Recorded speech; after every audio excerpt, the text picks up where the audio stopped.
Hello বন্ধুরা, Papai Sonai lifestyle ব্লগে তোমাদের অনেক স্বাগতম আর অনেক ভালোবাসা জানিয়ে আজকের ব্লগটা শুরু করছি। কেমন আছো তোমরা? আশা করছি তোমরা খুব খুব খুব ভালো আছো আর আমিও খুব ভালো আছি। আজকে 10ই মে রবিবার আর প্রচণ্ড পরিমাণে ঠান্ডা লেগেছে। বসেছিলাম কিন্তু বসলে হবে না, রান্নাবান্না তো করে খেতে হবে, গরম পড়ুক ঠান্ডা পড়ুক। রান্নাবান্নার ছুটি আছে বলো না? এই দেখো তোমাদের দাদা নিয়েছে, কিন্তু আমি ছুটি নিলে কি হবে? রান্না বান্না কাজকর্ম সমস্ত করতে হবে। কী করে যে এত ঠান্ডা লাগলো নিজেও বুঝতে পারছি না। চলো আর বসলে হবে না, এদিকে রান্না বান্না করি, সাথে থাকো। এত পরিমাণে ঠান্ডা লেগে গেছে, ভালো লাগছে না, আর গরমও তেমন। কিন্তু বসে বসে 10টা বাজিয়ে ফেলেছি। এবার ভাবলাম রান্না বান্নাটা বসাই, এক তরকারি ভাত করেও তো খেতে হবে বলো না? চলো এদিকে ভাত বসাবো, অল্প করেই ভাত বসাবো।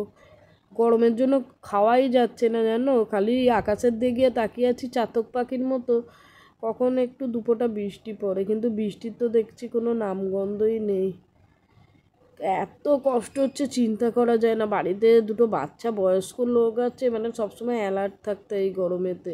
আমাদের বাড়িতে বিশেষ করে যাদের বয়স্ক লোক আছে তারাই জানি যে শীত বলো বর্ষা গ্রীষ্ম কতটা নিজেদের অ্যালার্ট থাকতে। হ্যাঁ, অল্প বয়সে অনেকটা দায়ভার নিয়ে ফেলেছি কাঁধের ওপর। এই হচ্ছে সংসার জীবন। সংসারে যত তুমি দায়িত্ব নেবে দায়িত্ব চেপে যাবে। এদিকে দেখো খুব সুন্দর করে আজকে মাংসটা রান্না করব, কারণ আমার বড় ছেলে একটু স্পাইসি মাংস খেতে প্রচণ্ড পছন্দ করে। চিকেনই রান্না করছি বন্ধুরা, ভালো করে টমেটো নেই জানো তো, ভুলে গেছিলাম আনতে। একটু সস দিয়ে দিলাম, খেতে ভালো লাগবে। আর আমার মাংস করা ট্রেনিং হচ্ছে প্রচুর কষি মাংস, তারপর পরিমাণ মতো জল দিয়ে একটু ফোটালেই হয়ে যায়। কারণ মুরগির মাংস দেখবে আর্ধেক কষতে কষতে এই জিনিসটা রান্না হয়ে যায়। আর এত গরম, একবার করে কষছি আর ঘরে গিয়ে পাকার তলায় দাঁড়াচ্ছি, যেন মনে হচ্ছে মাথা ঘুরে ফেলে দেবে, এত গরম করছে। আর এদিকে নিচে আমাদের বাবাকে মুড়ি দিয়ে আসে, মানে শ্বশুরমশাই। তোমাদের মনের প্রশ্ন জাগতে পারে, শ্বশুরমশাই নিচে থাকেন, বাবাকে মুড়িটা দিয়ে এলো। এদিকে আবার কষাচ্ছি, আর দেখো না মুরগির মাংস যত কষাচ্ছি তত জল, তাও তো ধুয়ে জল ঝরাতে লাগে। এই দেখো আবার ঘরে বসতে গেছিলাম, আবার এলাম, এত কষ্ট হচ্ছে। ছোটো ছেলেকে একটু কষা মাংস দিয়ে দিলাম। এখানে মাংসটা রেডি হয়ে গেছে, খুব বেশি জল দিতে হয়নি জানো তো। এটাই থাকবে দুবেলা, হয়ে যাবে, 2 কিলো আছে মাংস। এই রবিবার আসলে এই মজা জানো তো, চিকেনটা দুবেলা রান্না করে রাখলে আমার হয়ে যায়। চলো ধোয়া মোছাটা তো করতে হবে, শরীর খারাপ করলে তো হবে না। রান্নার পর আগে ছিল উনুন নিকোনো, এখন হয়েছে গ্যাস মোছা। এগুলো না করলে কি রান্নাঘরে ঢুকতে ইচ্ছে করবে বলো না বন্ধুরা? সুন্দর করে গ্যাস ওভেনটা সাবান দিয়ে, আবার আমার নেশা জানো, একটু গুঁড়ো সাবান দিয়ে ভালো করে পরিষ্কার করলে মাছ মাংস রান্না হলে বিশেষ করে ভালো লাগে। তাহলে গ্যাস ওভেন মোছা কমপ্লিট। চলো বাসনপত্রগুলো ধুতে লাগি, অনেকগুলো তো বাসনপত্র পড়েছে। আর এত মানে সর্দি কাশি হয়েছে, তোমাদের সঙ্গে কথা বলবো কি, প্রচণ্ড কষ্ট হচ্ছে জানো তো, গলাটা শুকিয়ে যাচ্ছে। গলা শুনে অবশ্য বুঝতে পারছো এত কষ্ট হচ্ছে না, গলাটা জড়িয়ে যাচ্ছে। তো বড় চুল না, সবসময় তো খোপা করাই থাকে। স্নান করে খুললাম, তারপর আবার খোপা, মনে হয় গোড়ায় না ঘাম বসে প্রচণ্ড কাশি হয়েছে। গরমের থেকে এই কাশিটাই আমাকে কাইল করে দিচ্ছে। আর এই রান্নার পরে রান্নার বাসনগুলো ধুয়ে রাখলে অনেক সুবিধে হয়। তাতে কি বলো তো, শুধু থালা বাটিগুলো ধুলেই হয়ে যায়। চলো এদিকে তোমাদের দাদার তো ডালিয়াই বসানো হলো না, আজ আর কুকার করবো না, ছোটো সিলভারের থালা করেই বসিয়ে দিলাম। ঘরে এলাম ঘর মুছতে, বিছানা তোলা হয়ে গেছে কমপ্লিট। চলো ঘরটা মুছে নিই ভালো করে। এই দেখো ঘরটা মুছে নিলাম বন্ধুরা, চলে এসেছি রান্নাঘরে। প্রচণ্ড গরম, সকালের পর থেকে আর ভিডিও শেয়ার করতে পারিনি। এদিকে সকালে চিকেন গরম বসিয়ে দিয়েছি, এই দেখো। আর চলো জানলাটা খুলে নি, না হলে রান্নাঘরে একদম রান্না বান্না করাবে না, সাথে থাকো।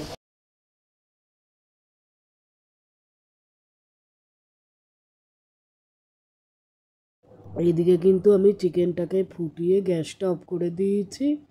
আর এদিকে আটাটা মেখে নিচ্ছি, অল্প কটাই রুটি হবে, গরমে একদম খাওয়া যাচ্ছে না, দুটো একটা করে সবাই খাচ্ছে। এই যে গরম থেকে কবে মানে মুক্তি পাওয়া যাবে সহ্য করা যাচ্ছে না, জানো তো। আর বাবা তো একদম আমার খাওয়া ত্যাগ করে দিয়েছে। আমরা খাচ্ছি অল্প, দুটো একটা করে, একটু তো খেতে হবে বলো না।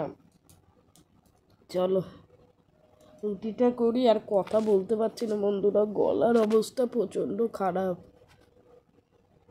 চলো এদিকে চাটুটাও বসিয়ে দিয়েছি, আটাটা আর একটু ঠেসে নিই। এখন 9:30 মতো বাজে। একবারে গরম গরম রুটি সার্ভ করে দেবো, একটা দুটো করে যে যটা, মানে খাওয়া যাচ্ছে না একদম, জানো। যা রুটি হতো হাফ রুটি করছি। চলো রুটিগুলো করে নিয়ে আগে আমার শ্বশুরমশাইকে পাঠিয়ে দেবো, কারণ উনি তো হয়ে গেছেন আমার ছেলেদের থেকে, ওনাকে আবার খাইয়ে দিতে। কি আর করা যাবে, বয়স হলে মানুষে একদম হাত পা অকেজ হয়ে যায়। বলি না, সন্তান ছেলের বউ এদের ওপর নির্ভরশীল হয়ে পড়ে, নাতি নাতনি। এটাই হচ্ছে জীবনে, একটা জেনারেশনের পর আর একটা জেনারেশন আসবে যাবে, পড়ে থাকবে মানুষটার সঙ্গে কাটানো বিশেষ কিছু মুহূর্তের স্মৃতি, পড়ে থাকবে তার ছবি, আর সে কোথায় যেন হারিয়ে যাবে। একটা ফাইল যখন তোমাদের শেয়ার করার পর সেই ফাইলটা ডিলিট করি, ফাইলটা কোথায় চলে যায়।